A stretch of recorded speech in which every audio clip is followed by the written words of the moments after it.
Okay. Hi. Okay.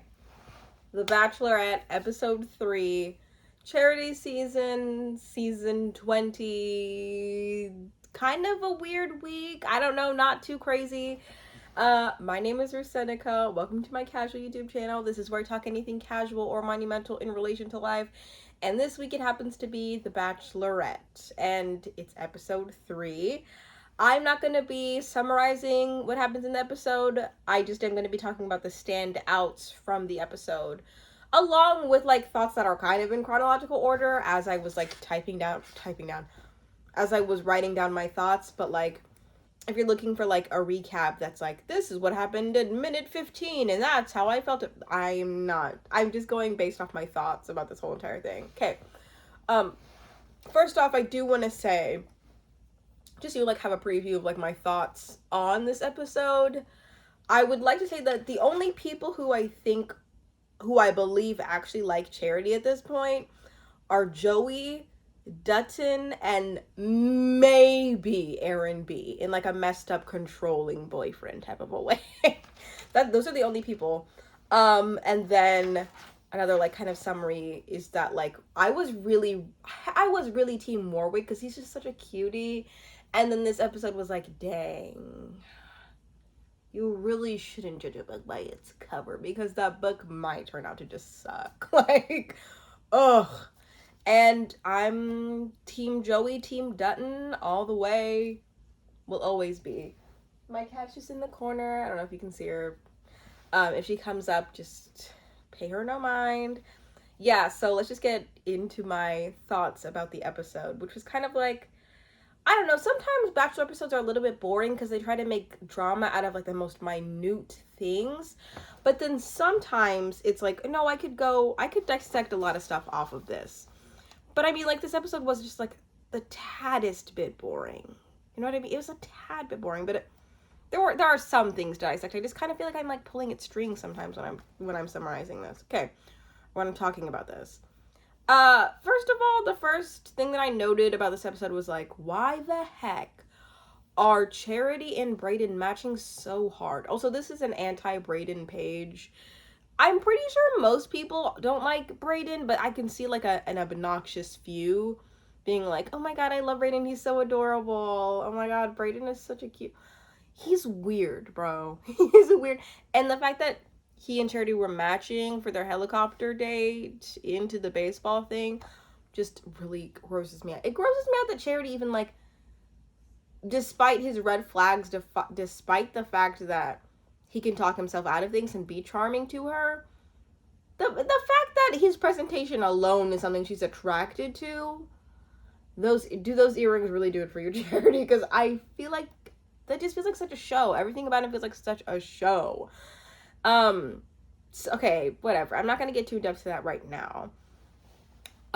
One thing that I loved when they were in the little bus was that Xavier was knitting as he was there. That was so cute.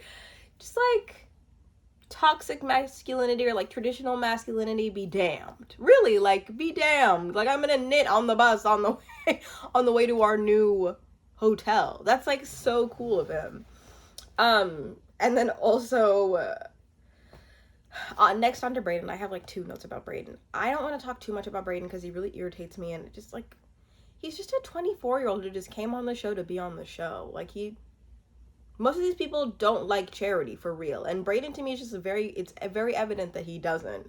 So Brayden, I just I want to scream at Charity and be like, girl, stop looking at this, like, stop looking at these red flags like they're pink flags. You know what I mean? Like, they're like very visible. He's telling you like, I don't know if I can be here, kind of hard for me. And it's not hard for him in the way that it's like, I really like you and I can't see with other people. It's like, this whole process is hard for me, even though like I like signed up to be like, and I understand it's valid for people to feel that way, but it's also like, you are putting on a show. Like, you are acting like you're so geeked about Charity one minute and being like, oh my god, she just kissed me.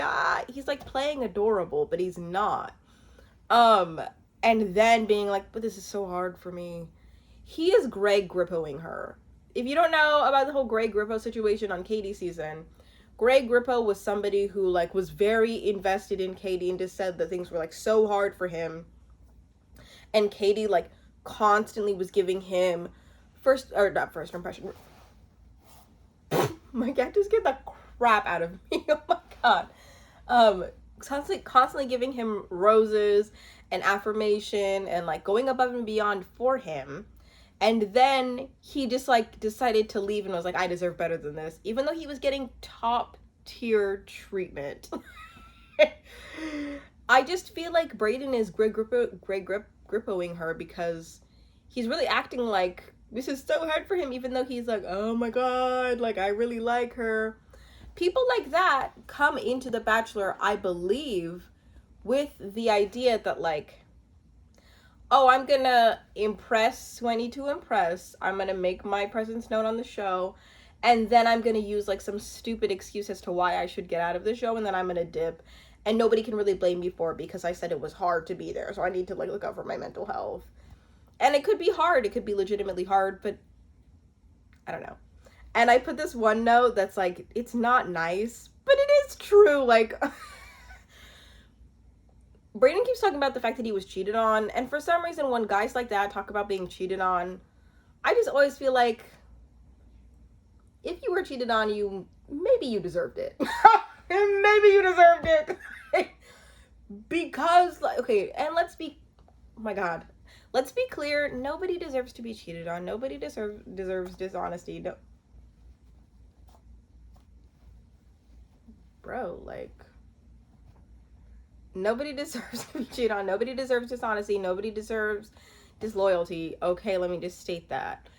But to me, I kind of just feel like he's the type of guy that he's constantly bringing up, oh, he's cheated on for the sympathy card, and not really talking about, like, I cheated on her first. That's why she cheated on me. Like, or like, oh, I was, like, a extremely, like, manipulative, horrible boyfriend, and, like, she couldn't get out of the relationship, so she cheated on me, like, as the only way out. You know what like, I just feel like everything about him is so gross to me. He gives me such ick that I'm like, I can't even feel bad about you being cheated on, dude, because I feel like you deserve it.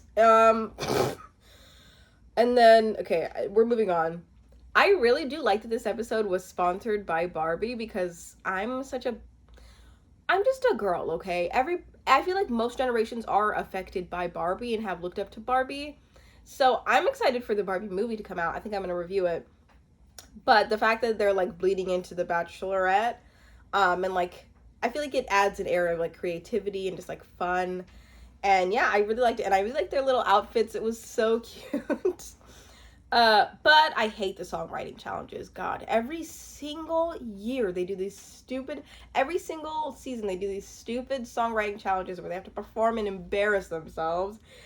And it's purely to humiliate the contestants. That's it. Like, oh God. And not Sean saying that he looked like Ken. Not Sean. Me and my husband both agree on this, but, like, Sean looks attractive, like a model, in an odd way. He looks odd. He looks like a doll in a weird way.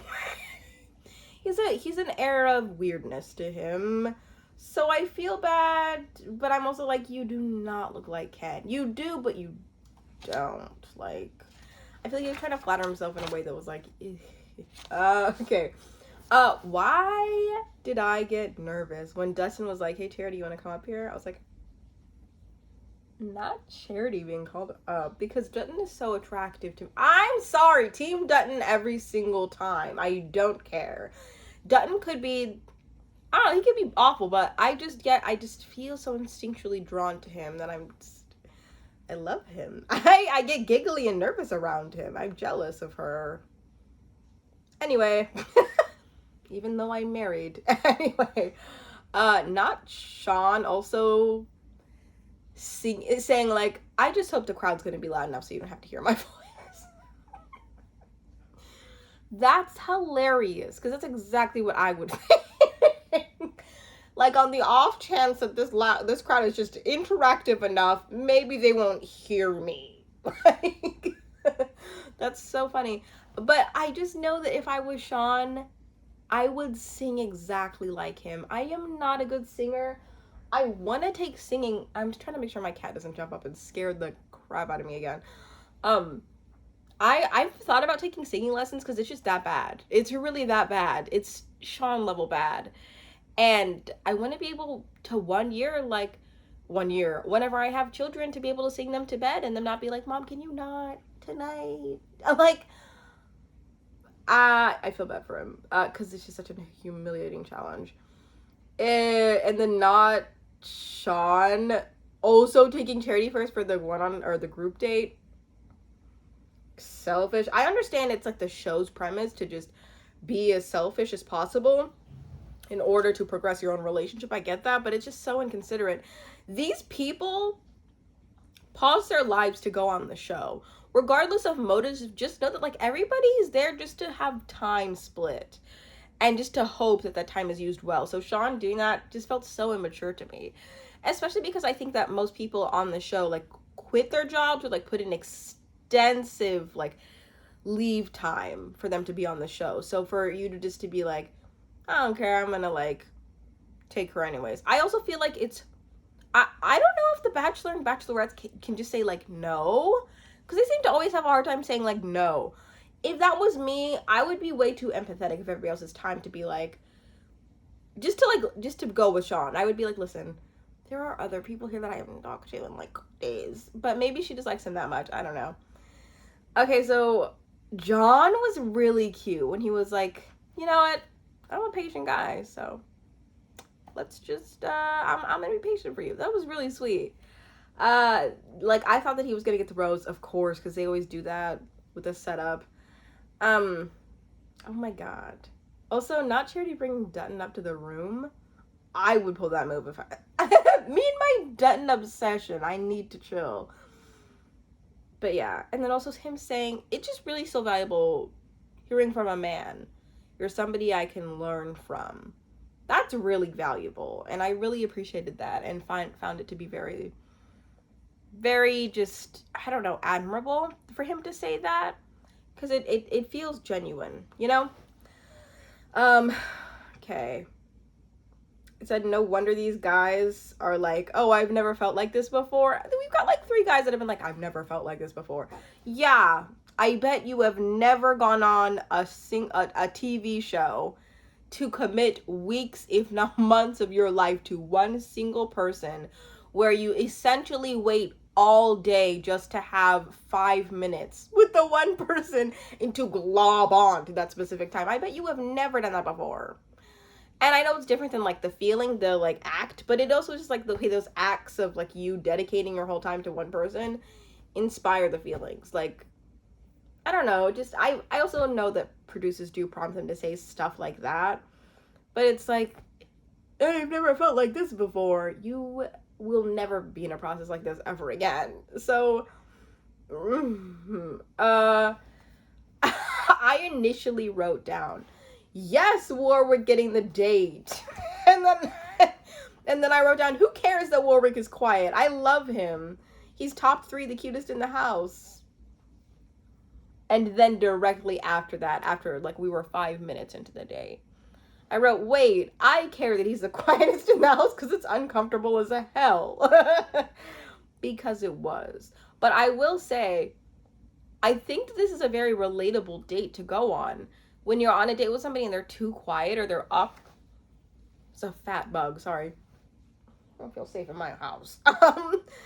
I feel like it's relatable to go on a date and like your vibes are just completely off. I don't really know that much about it. I have been on one date where the guy was like, he was like with me, but he was also like pretty much mostly talking to his friends. That was like really weird, like that we didn't really talk. Like it was just, why would you bring me on the date if you didn't want to talk to me? But like Warwick being quiet and like not saying anything, that was super weird. Because like I feel like I even can attribute a lot of me having high hopes for him based off pretty privilege, which is where you just like assume the best out of anybody who's attractive because you're like, he's just so cute, and that's all you know about them is that they're attractive. I was really rooting for him, and I was like, why do the guys hate him? Like, they need to chill. It's just because he's really cute. That's literally it. Uh, yeah, and I have written down the people I believe that like her. Joey, Dutton, maybe Aaron B. Maybe. That's it. Maybe John too. Maybe. Brayden, definitely not. Brayden is also just weird, dude. His like actions are just odd. They just don't sync up. You know what I mean? Like they're just weird. Like he has different ways of showing his personality. And then I've written because James was freaking out. He was like, I don't know, I just don't have time. It's gonna be weird that everybody's stealing my time. And like, let's be honest, Jamothy, you never probably even had a shot at getting not time with Charity. You probably never had a shot at being with Charity and like you guys having a good connection. So ultimately, the lack of time is just meant to be. It's just divine intervention. Whatever happens in life, like it's just like that's just what was meant to happen. Charity most likely wasn't going to be your fit. You're a cute guy. You're in Chicago. You'll find somebody. It's all just divine timing. So I do feel bad that he didn't get much time, but it's also like it's divine. Like it wasn't meant to be. It's fine. Yeah, so those are all my feelings. The fact that she didn't snatch the stupid rose is like so annoying that they play it up every single time. Like, oh, Charity's gonna do something. Charity is like getting riled up, and I get her emotion, but she just likes him too much. And you know what? I can understand because I do feel like, and I said this in like the first episode, Charity I feel like has not really been in a position of having the like power to decide like with a lot of people as to what happens with their attraction to her. So I feel as though she's just taking advantage of the fact that a bunch of people she's attracted to are in a room and she's just going for the prettiest, most unattainable guy who originally what she would have not had a connection with like in high school. And now she's falling for him and it's gross. But yeah, so we'll see what happens next week. I'm excited, but I just hope it's not as boring. We'll see. Anyways, I hope you have a good morning, afternoon, or night. But let me know how you felt about this season, because I don't know how to feel. It's weird. Team Joey, Team Dutton, every episode.